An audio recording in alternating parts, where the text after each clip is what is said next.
In the heart of the Whispering Woods, a single, tiny light flickered. Luma, the last firefly. Once, the woods sparkled with fireflies, but now Luma was alone, her family gone, the darkness deep and cold. The forest missed their glow, flowers drooped, and a strange cold fog called the dark mist crept in, swallowing light and silencing the crickets. Luma, though scared, shone as brightly as she could, determined to be brave. One evening, as she practiced her bravest shine, a clumsy squirrel named Twig tumbled out of a bush, an acorn stuck on his nose. He stared in wonder at Luma's light. He hadn't seen a firefly in ages. "You're a firefly," Twig whispered, amazed. "I thought you were all gone."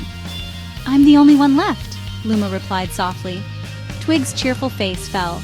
"The forest is so dark now. It's because the heart tree is sick." Luma had heard whispers of the heart tree, the magical heart of the forest, but didn't know it was in trouble. A new worry joined her loneliness. The woods felt like they were holding their breath, waiting for the darkness to swallow them whole.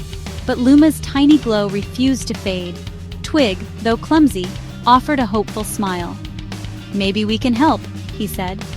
Luma's light brightened, hope flickering in the gloom. Together, they looked toward the heart of the woods, ready to face the darkness. The adventure was about to begin. Twig led Luma to the wise Elder Moss, an ancient turtle by the pond. Elder Moss opened his kind eyes and saw Luma's glow. "The heart tree is fading," he rumbled. "Its crystal core is cracked. A piece, the crystal shard, is lost. Without it, the dark mist grows stronger, threatening to consume the forest." Suddenly, a sleek black crow named Shade landed nearby, his eyes sharp and knowing. Shade had seen the darkness spreading and the last firefly's lonely light. Elder Moss explained, "The crystal shard is lost in the Shadowfen, beyond the Whispering River. It's a dangerous journey." Luma's light flickered with fear, but she remembered her lost family and the drooping flowers. "I will go," she buzzed bravely.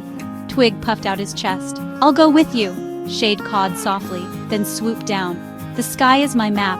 I will guide you." The three unlikely friends stood together, united by hope. The quest to save the heart tree had begun. The forest's fate rested on their courage. Luma's glow shone brighter than ever. Together they stepped into the unknown. The journey to the Shadowfen awaited. The last little light would not go out without a fight.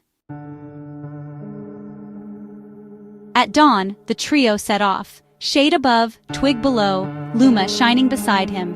Their first challenge, the roaring, whispering river, wide and wild, with no bridge in sight. Twig's tail drooped. "We'll be washed away," he cried. Shade spotted a leaning tree and hatched a plan. Twig, nimble and brave, climbed the tree with a vine, tied it and swung across, Luma lighting the way. With a final leap, they landed safely on the far bank. Suddenly, a growl echoed. Shadow wolves, servants of the dark mist, emerged from the gloom. "Run!" croaked Shade. Twig scooped up Luma and darted into the undergrowth, Shade swooping and distracting the wolves. Luma's light pushed back the darkness, slowing the wolves. Shade led the chase through thorns and roots, confusing their pursuers. Twig followed Shade's calls, heart pounding. Together, they escaped the shadow wolves, each friend helping the others survive. The river and the chase had tested their courage, but their teamwork shone brighter than any fear. The Shadowfen loomed ahead. In the heart of the Shadowfen, the friends found a circle of ancient stones, each carved with a forest creature.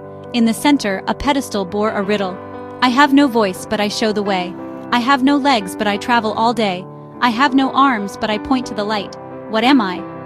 Twig guessed, "A river?" Shade shook his head. Luma thought of Shade guiding them from above. "A shadow," she buzzed. As the sun rose, the tallest stone's shadow pointed to the firefly carving.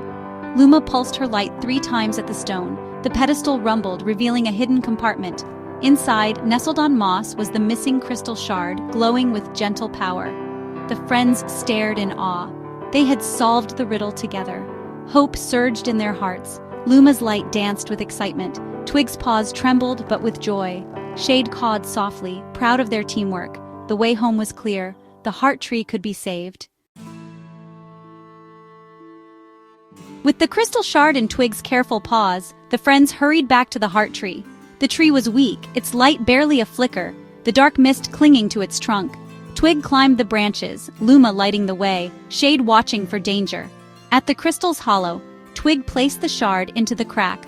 For a moment, nothing happened. Then, a brilliant light burst forth, pushing back the dark mist and filling the woods with warmth. The heart tree's leaves turned green, flowers bloomed, and the air hummed with life. From the glowing bark, new fireflies emerged, one, then 10, then hundreds, blinking and dancing. Luma was no longer alone. She soared among her new family, joy overflowing. The forest was alive again, filled with hope and light. Twig, Luma, and Shade had saved their home. Even the smallest light can defeat the greatest darkness. The whispering woods sparkled once more. The adventure had changed them all, and the last little light became the first of many. The end.